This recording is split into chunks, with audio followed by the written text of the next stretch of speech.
Општина Центар неодамна го распиша јавниот повик за доделување на поединечни субвенции за велосипеди, електрични тротинети и дополнителна опрема. Токму повеќе детали, нешто повеќе за овие субвенции во продолжение слушаме од мојот денешен гостин, градоначалникот на општина Центар, господин Герасимовски. Добро утро и добро дојдовте во нашата утринска. Добро утро, добро дојдовте на територијата на општина Центар.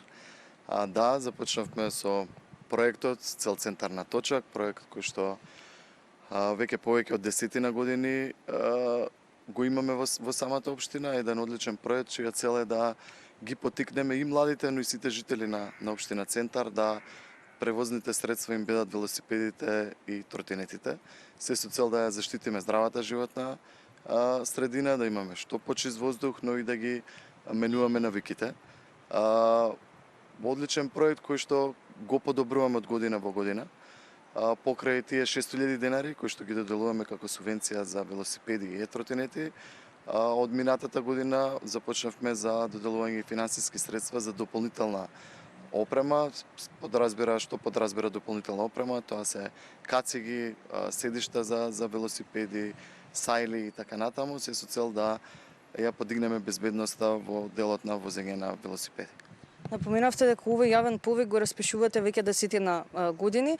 Дали повторно ве мотивираше и оваа година да го распишете самиот интерес на жителите на општина Центар? Да, од 2022 имаме околу 376 субвенционирани велосипеди, 47 тротинети. Од минатата година започнавме со дополнителна опрема.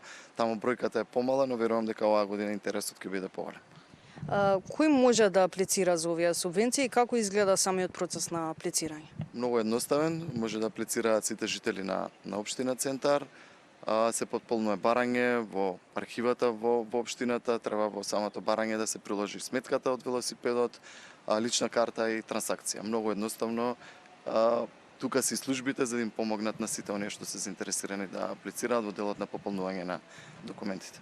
Доколку некој од гледачите има дополнителни информации, дали може да дојдат во општина и да прашаат за подетални информации или пак да се јават во општината?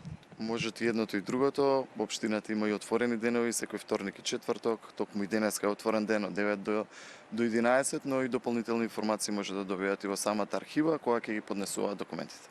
До кога трае овој јавен повик, односно до кога ќе доделувате поединечни субвенции? Да, субвенциите се распишани од 24, важат сите велосипеди кои што се купени од 21 март и ќе важат се дека не се исцрпат финансиските средства.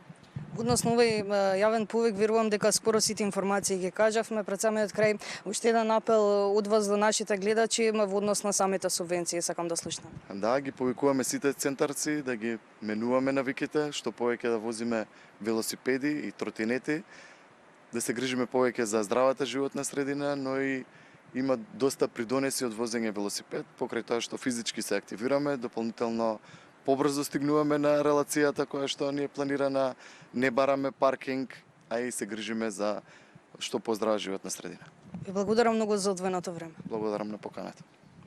Верувам дека сите информации кои што ги кажавме во ова вклучување беа добре дојдени за сите жители на општина Центар, односно говоревме за проектот Цел Центар на точка.